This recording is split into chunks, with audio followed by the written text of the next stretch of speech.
오늘 하나님께서 우리에게 주시는 말씀 같이 보겠습니다. 열왕기하 20장 14절에서 20절까지 말씀입니다. 열왕기하 20장 14절에서 20절까지 말씀을 저와 여러분들이 한 절씩 교독하여서 읽겠습니다. 그때에 이사야 예언자가 히스기야에게 와서 물었다. 이 사람들이 무슨 말을 하였습니까? 이 사람들은 어디에서 온 사람들입니까? 히스기야가 대답하였다. 그들은 먼 나라 바빌로니아에서 온 사람들입니다. 이사야가 또 물었다. 그들이 임금님의 궁궐에서 무엇을 보았습니까? 히스기야가 대답하였다. 그들은 나의 궁궐 안에 있는 모든 것을 보았고 나의 창고 안에 있는 것도 그들이 못 본 것은 하나도 없습니다. 이사야가 히스기야에게 말하였다. 주님의 말씀을 들으십시오. 그날이 다가오고 있다. 그날이 오면 내 왕궁 안에 있는 모든 것과 오늘까지 내 조상이 저장하여 놓은 모든 보물이 남김없이 바빌론으로 옮겨갈 것이다. 주님께서 또 말씀하십니다. 너에게서 태어날 아들 가운데서 더러는 포로로 끌려가서 바빌론 왕궁의 환관이 될 것이다. 히스기야가 이사야에게 말하였다. 예언자께서 전하여 준 주님의 말씀은 지당한 말씀이십니다.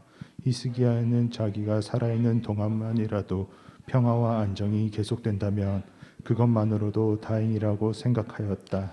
히스기야의 나머지 행적과 그가 누린 모든 권력과 어떻게 그가 저수지를 만들고 수로를 만들어서 도성 안으로 물을 끌어들였는지는 유다 왕 역대 지략에 기록되어 있다. 아멘. 하나님 말씀입니다.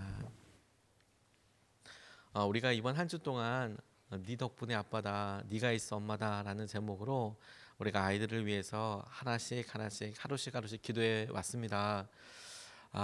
수요일 날 오선아 작가님께서 우리가 이렇게 했던 이야기들을 또 다른 측면에서 이렇게 이야기할 때 우리가 아이가 있어서 아빠가 되고 엄마가 되지 않았습니까? 아이의 나이가 1살, 2살, 3살, 4살 이렇게 먹어가듯이 가만히 생각해 보면 우리들도 아빠가 혹은 엄마가 됐던 연차가 딱 그만큼씩 늘어난다. 그 말에 새삼스럽게 진짜 그렇지 공감하게 되었습니다.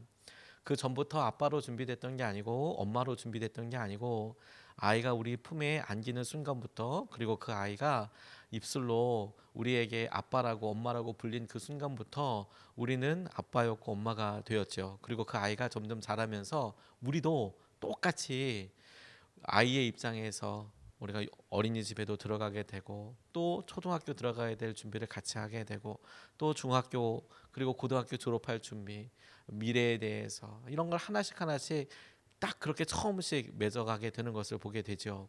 그래서 하나님께서 우리에게 새삼 자녀들을 위해서 기도하는 시간인데 우리가 우리 자신에 대해서 많이 비춰보게 해주셨던 것 같습니다.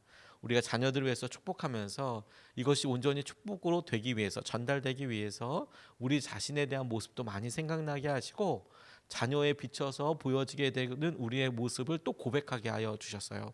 오늘 마지막 시간으로 히스기야 왕에 대해서 우리가 함께 살펴보면서 하나님께서 우리가 이 한 주 동안에 기도했던 것 2021년도 우리가 부모로서 자녀를 위해서 특별한 기도의 시간을 가지면서 우리에게도 도전하게 하시고 우리의 다짐이기도 하고 이것이 우리 아이들에게 축복이 될 수 있도록 우리 같이 주 앞에 고백드릴 수 있으면 좋겠습니다.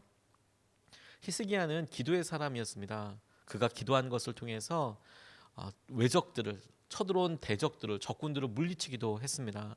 하나님께서 그에게 말씀하시고 약속하신 대로 하룻밤 만에 그 바깥에 포위하고 있었던 많은 사람들이 다 죽기도 하고 기도 때문에 그런 일을 경험하기도 하고 죽을 병에 걸렸을 때에도 역시 하나님께 간절히 기도했습니다. 하나님 살려달라고. 내가 한 일이 하나님 마음에 드시거든.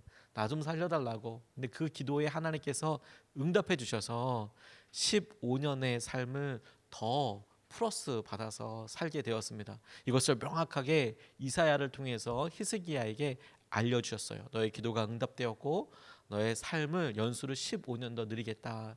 그가 왕으로서 행동했던 살았던 15년 더하기 15년을 더 살게 되었던 것이죠. 그것이 히스기야에게 축복이었을까? 그것이 이 가문과 이스라엘에게 있어서 은혜였을까? 이런 질문을 이스라엘의 역사를 통해서 할 수밖에 없는 상황을 맞이하게 됩니다. 왜냐하면 그가 이렇게 연수가 늘어난 15년 동안에 한 아들을 얻게 됩니다. 그 이름이 너무나도 유명한 므낫세라는 사람이었어요. 므낫세. 그가 병에 걸려서 죽게 된 그 시기까지는 없었던 아들이 그의 기도와 간절함에 하나님 응답해 주셔서 그가 이제 아들을 낳게 되었고, 그 중에 한 아들이 왕위를 얻게 될 사람이 므낫세였는데, 이 므낫세는 정말 이스라엘의 3대 악한 왕, 하나님이 보시기에 3대 악한 왕에 반드시 들어갈, 거의 뭐 탑3 혹은 가장 탑이라고 할 수 있을 만큼 그렇게 엄청난 일들을 많이 합니다. 제일 오랫동안 이스라엘 역사 통틀어서 제일 오랫동안 왕 위에 있었던 왕이기도 하고, 뿐만 아니라 그가 했던 일들이 우상 숭배 시작부터 시작해서 하나님이 하지 말라고 했던 일들은 거의 다 아주 극단적으로 했던 사람이라고 막 쓰여져 있을 정도로 대단한 사람이었습니다. 이상하지 않습니까? 은혜로 그의 부모는 기도하는 사람이었고, 그의 부모는 기도해서 자녀를 얻었는데, 정작 그렇게 은혜로 얻은 그 시기에 이스라엘 역사에게 있어서나 혹은 히스기야가 만약에 이것을 뜬 눈으로 봤다면, 그가 정말 그 자리에 함께 살아서 봤다면 어떻게 생각해야 했을까 싶은 일들을 다 이제 그의 아들을 통해서 일어나게 되죠.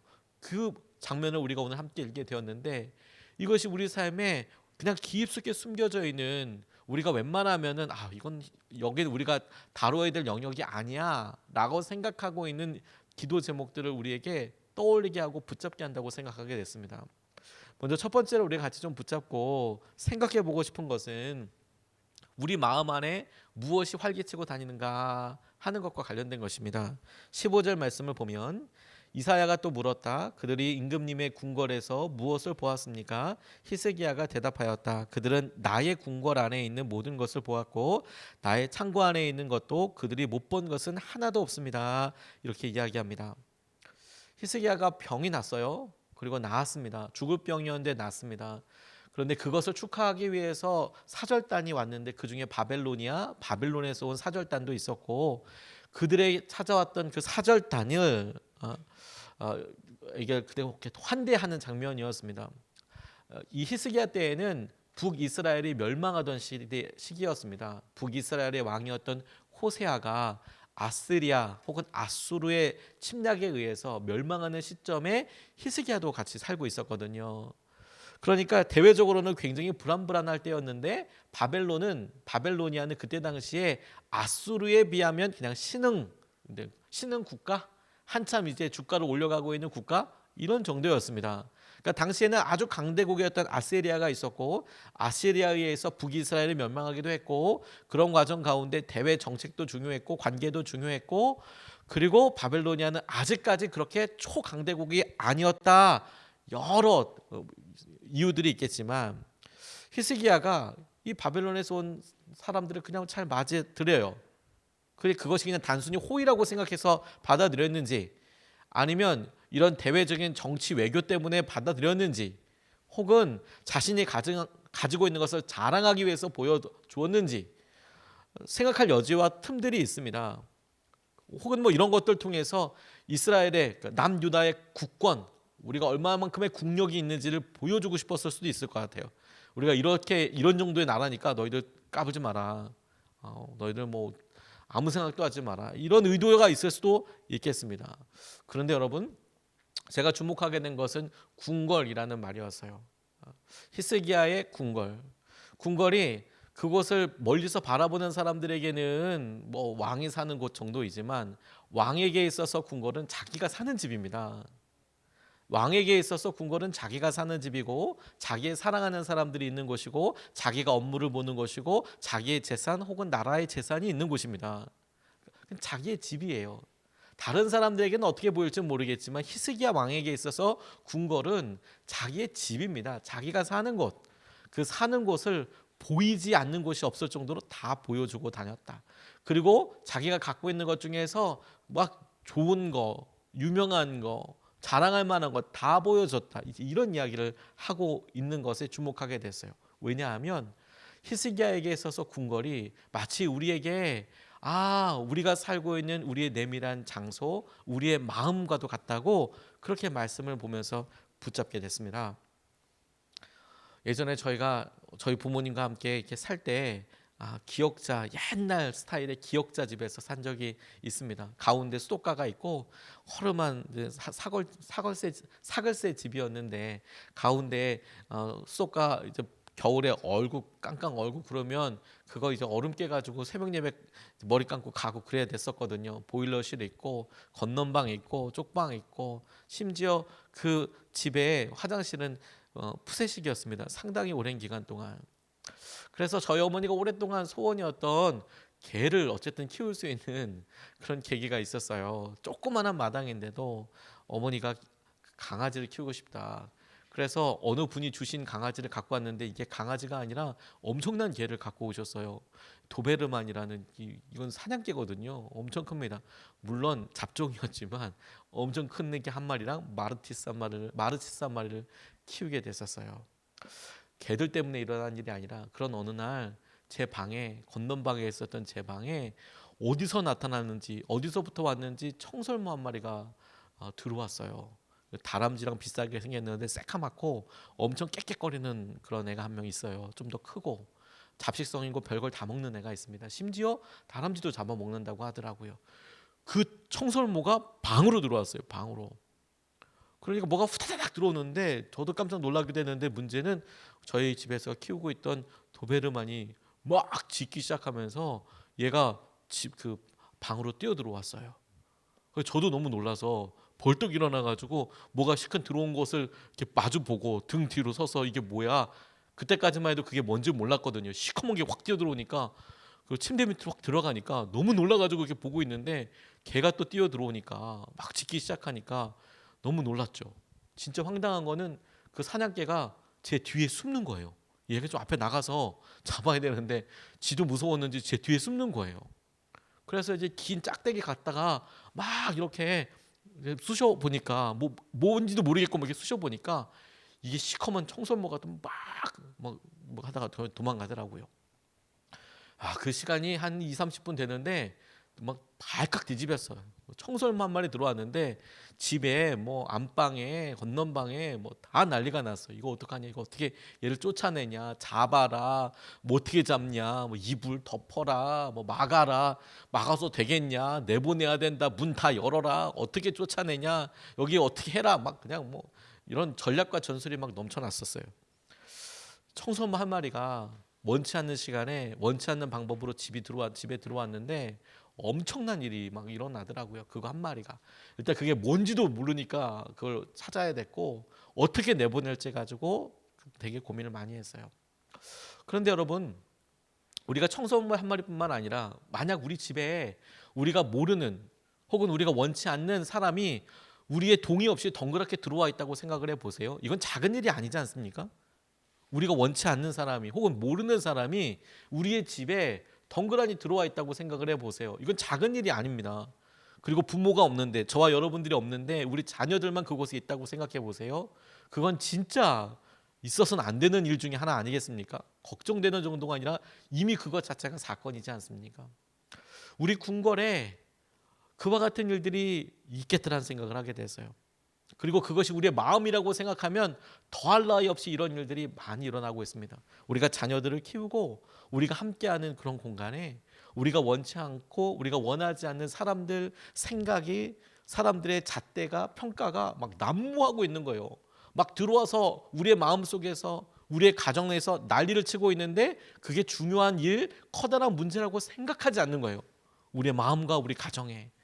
우리가 생각하고 우리가 진리라고 믿고 우리가 따르고자 하는 그런 기준이 아닌데 이런 세상의 잣대와 마음과 여러 일들이 막 들어와서 마음껏 활개를 치고 있는데 우리가 하나님의 말씀이 아닌, 하나님의 약속이 아닌, 하나님께 우리가 고백드리고 그렇게 살아가기 위한 기준이 아닌데도 버젓이 그 일에 대해서 너무도 평안하게 생각하고 있는 거예요. 마치 다들 그런 것처럼. 아니라는 거예요. 우리의 마음이 깨어있고 마음이 하나님 앞에 열려 있듯이 그 기준을 따라서 우리 마음밭에는, 우리 가정에는 하나님께서 다스리시고 철저한 안정감 위에 있도록 해야 한다는 거예요. 히스기야가 궁궐 보여주는 일들이 우리가 우리 스스로 히스기야는 이상한 애가 아니라 우리가 우리 삶에 우리의 가치관과 기준들에 대해서 너무 쉽게 포기하는 거 아니다라는 거예요. 그런 의미에서 여러분, 우리가 우리 자녀들을 고아로 키우지 않겠다고 그렇게 다짐하고 새삼 다짐하는 것이 너무 중요하겠다고 생각하게 됐습니다. 19절 말씀을 보면 히스기야가 이사야에게 말하였다. 예언자께서 전하여 준 주님의 말씀은 지당한 말씀입니다. 히스기야는 자기가 살아있는 동안만이라도 평화와 안정이 계속된다면 그것만으로도 다행이라고 생각하였다. 너무하지 않습니까? 이사야로부터 당신이 한 일에 대한 의미를 이제 설명을 듣게 돼요. 다 보여줬어요? 그걸 어떻게 다 보여줄 수 있습니까? 어떻게 그렇게 마음 놓고 그렇게 살고 있습니까? 어떻게 우리 가정에, 어떻게 당신의 마음에 세상의 기준과 세상의 여러 음란함과 폭력과 잔인함이 뻗어시 그렇게 있는데 어떻게 그렇게 냅둘 수가 있습니까? 지나고 난 다음에 당신의 아들 중에 바벨로니아로 포로 가는 사람도 있을 거고, 이 일로 인하여서 이스라엘이 겪게 될 어려움에 대해서 이사야가 이야기를 해줍니다. 엄청난 일을 들어요. 그런데 여러분, 그 일을 듣고 히스기야가 한 행동이 뭔지 아세요? 그게 지금 우리가 읽었던 19절 말씀이에요. 그와 같은 일이 자기의 때 일어나지 않으니 다행이라고 생각했다는 거예요.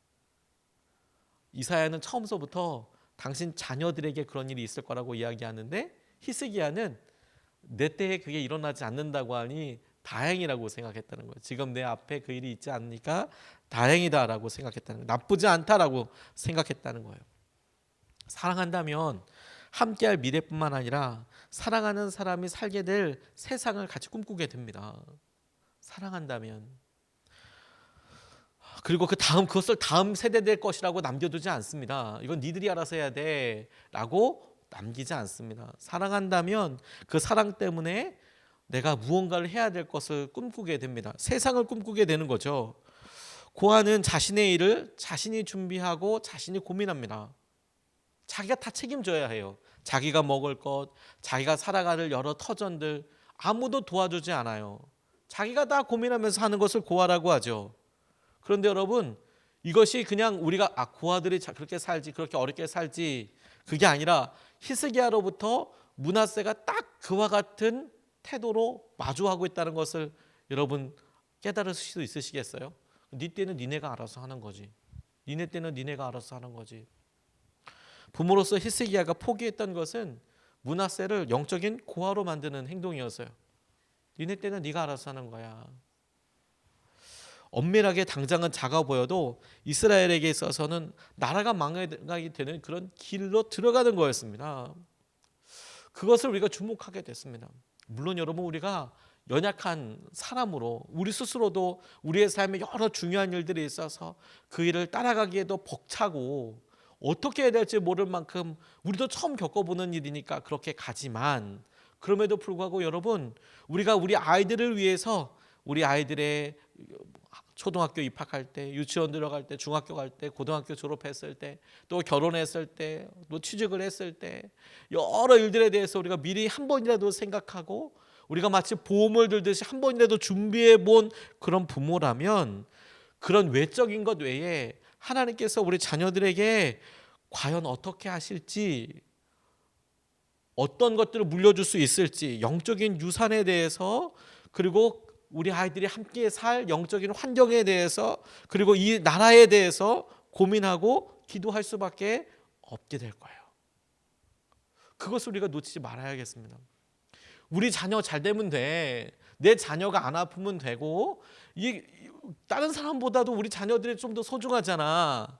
에서 한 걸음 더 나아가서 남의 자녀들은 어떤지, 함께 교육할 때 어떻게 세상이 바뀔지, 그리고 그런 일들을 통해서 우리 아이들이 마주하게 될 일에 대해서 우리가 기도하고 하나님께서 하시는 것을 미리 함께 입을 맞춰서 나아가야 한다는 겁니다.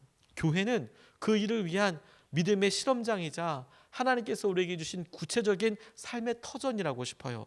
당장 세상 전체를 바꿀 수 없다고 하더라도 내가 사랑하고 함께 신뢰하는 우리의 교우들, 성도들, 자녀들 함께 키우고 함께 염려하고 함께 그들의 길을 나아가는 거예요. 그것이 주님께서 우리에게 요구하신 한 발짝이고, 그 다음 두 발짝은 우리 아이들을 함께 다니는 학교 친구들, 유치원 아이들, 만나고 있는 친한 친구들, 그렇게 함께 이루게 될 세상을 놓고 우리가 기도하고 나아가야 한다는 겁니다. 이번 주 화요일 날 유기성 목사님을 만날 때 우리 강대영 목사님도 만나고 임재용 목사님도 만나고 함께 교제하는 시간이 있었습니다. 여러 이야기를 나오고 이제 의미 있고 재밌는 또 은혜로운 시간을 갖다가 나중에 이제 부목사님들 출신들만 모여서 이제 이야기하다가 우연히 이제 이런 이야기를 하게 됐어요. 저희들이 다 분리 개척을 하다 보니까 분리 개척했을 때 여러 상황들 가운데 공감했던 내용들은 뭐냐면, 개척을 할 때 다들 교회 건물을 생각했던 것보다 그렇게 많이 신경 쓰지 않았어요. 다들. 그게 안 중요해서가 아니라, 왜냐하면 너무 중요한 요소들이 많이 있는데, 저 같은 경우에도 우리 텐트 쳐서 예배 드릴 수 있지, 텐트 치고도 얼마든지 예배 드릴 수 있어, 그렇게 생각을 했고, 또 그런 여러 일들을 통해서 자연스럽게 알아보게도 됐죠. 그런데 그런 과정에서 자녀들을 생각하게 됐어요. 저희 교회 처음 개척했을 때만 해도 교회 학교를 예수님의 사람들 교회에서 모이지 못했습니다. 하늘꿈학교에서 예배 드릴 때 모일 수 있는 공간이 없었거든요. 다행히도 선한목자교회에 아웃소싱 보냈어요. 애를 다 보내서 저희 딸들도 다 선한목자교회에서 그렇게 교육받고 함께 예배 드렸습니다. 그때는 좋아 보였어요. 그런데 그 상황에서 이동한다고 생각을 하니까 제일 커다랗고 제일 간절한 기도가 뭐였는지 아세요? 아이들 어떻게 키울까 하는 거였어요. 아이들 어떻게 키울까. 부모들끼리, 어른들끼리 예배 드린다고 하면 천막도 아무 문제가 없었는데 그냥 커피숍 빌려도 하면 되겠다고 생각을 했는데, 우리 자녀들 어떻게 교육할까? 부모들이 모이는 것처럼 새벽 예배, 수요 예배, 금요 성령 집회, 주일 예배 다 오지 못하고 주일에 한 번 오는데, 그런데 그 아이들 놓고 어떻게 할까 고민하고 나니까 건물은 진짜 중요한 문제가 되더라고요. 환경은 정말 중요한 문제가 되더라고요. 그리고 안 해도 되는 거 아닐까? 그냥 맡기면 되는 거 아닐까? 거기에 가장 커다란 기도가 실리더라고요. 고민이더라고요. 똑같은 이야기들을 같이 나누면서 이야기를 했어요. 수지선화목자교회 같은 경우에는 대안학교를 이렇게 하고 있죠. 아이들을 교육하다 보니까 학교를 하고 싶다. 제 마음속에 다시 그런 간절한 소원도 있습니다. 우리 교회도 아이들을, 우리 어린 아이들, 예수님의 아이들을 제대로 키워보기 위해서 대안학교를 하면 참 좋겠다. 그런데 대안학교 관련돼서 여쭤보니까 제일 먼저 이제 권면해 주시고 이야기해 주실 때, 목사님 건물이 비싸요. 다른 건 괜찮은데 그런 거 비싸요. 예배는 아무 데서 드리는 게 좀 너무 죄송하지만 하나님께 드리는 거여서 어른들은 얼마든지 참을 수 있는데, 하라 할 수 있는데, 자녀들 그렇게 하려고 하니까 거기에 재정 엄청 들어가요. 그게 되게 기도 제목이에요 라고 이제 안에 있는 내용들을 이렇게 나눠주시더라고요. 그렇죠. 우리가 대가지불이 있습니다. 당장 보이는 재정과 무엇을 하자고 얘기하는 게 아니에요. 하지만 반드시 우리 자녀의 미래에 대해서 생각해 보면 그 미래는 우리 자녀만 있는 것이 아니라 우리 주위에 오늘 함께 안수받으러 온 우리 아이들 함께 꿈꾸는 세상이 될 거예요. 그래서 우리가 자녀를 위해서 기도할 때 가장 놀라운 축복이, 부모 자신이라면 두 번째로 놀라운 축복은 뭐냐면 그들과 함께 만나게 될 아이들이에요. 아이들. 우리가 함께 만들어줘야 될 나라, 세상. 그것을 위해서 우리가 깨어 있어서 기도해야겠다. 그걸 포기하는 순간 우리 아이들이 영적인 고아가 되는 겁니다. 이걸 포기하지 않겠다고 같이 기도하는 거예요. 하나님, 우리가 우리 자녀들을 위해서도 끊임없이 기도하는 사람이 되겠습니다. 그리고 우리가 우리 아이들의 친구들을 놓고도 같이 기도하겠습니다. 함께 자라게 될 영적인 우리 같이 동료들, 예수님의 아이들, 같이 있게 될 아이들, 하나님 그런 반을 위해서도 같이 기도하겠습니다. 제가 참 좋아하는 집사님 중에서 일본에서 활동하시는 분이 오랫동안 이제 일본에서 안 오시고 계시는데, 제가 그분 같이 지역장님이셔서 같이 교제하다가 참 몇 가지 놀란 게 있었어요. 처음에 갑작스럽게 회사에서 발령이 나서 일본에 갔는데 한 6개월 정도를 매주마다 일본에서 한국으로 주일 예배를 오시더라고요. 이게 보통이 아니죠. 그게 재정도 재정인데 체력도 장난이 아니죠. 부산도 멀 텐데 일본 도쿄에서 매주마다 주일 예배를 드리러 오시는 거예요. 너무 대단하시더라고요. 그러다가 다 정리해서 일본으로 들어가실 수밖에 없었어요. 근데 제가 그 다음에 너무 놀랐던 건 뭐냐면, 그분의 그런 마음과 교제하다가 제가 일본에 선교 갈 일이 있어서 그분을 만났어요. 그런데요, 이분이 다른 여러 가지 것들도 참 같이 서로 유익했지만 자기 자녀가 일본인 학교에 다닌다는 거예요. 아들들이 어렸거든요. 아이들이 일본어 학교에 다니는데 그 일본어 학교 아이들 이제 애가 서툴거잖아요. 초등학교 들어가서 일본에 갔는데 일본 초등학교를 갔으니 이게 참 뭐 난리가 난 거죠. 말이 이게 쉽게 되겠습니까? 그런데 이짐에도 유명하고 그런데 그 땅에서 이 아버지가 한 일이 뭐였냐면 그 아이들의 친구들 일본 애들 이름을 한 명씩 한 명씩 물어보고 기도한다는 거예요. 누구 우리 친구, 우리 아이의 친구 뭐 와타나베 누구 하나님 우리 아이의 둘째 아들의 아들 친구 누구 그렇게 기도하기 시작했다는 거예요. 와, 그래서 제가 그거 보고 선교가 아주 멀리 있는 게 아닌 거구나. 내가 이곳에 와서 우리 아이들을 일본의 학교에 보내지만 내가 그 아이들 내 아들의 친구들 내가 온 일본 사람들과 다 기도하지 못해도 우리 아이들 반에 있는 걔네들 이름 기억하고 기도하는 것부터 그게 나라를 꿈꾸는 방법이고 세상을 꿈꾸는 방법이고 우리 아이의 미래를 지키는 방법이더라고요. 함께 기도하고 함께 나아가야 하더라. 우리가 이 특세의 마지막을 마치면서 다시 한번 두 가지를 붙잡고 같이 주님 앞에 고백할 수 있으면 좋겠어요. 첫 번째 하나는 뭐냐면 우리 마음속에 우리의 집 안에 우리의 양육 기준 안에 공간 안에 아무 것이나 아무 기준으로 들어와서 날뛰지 않도록 한다.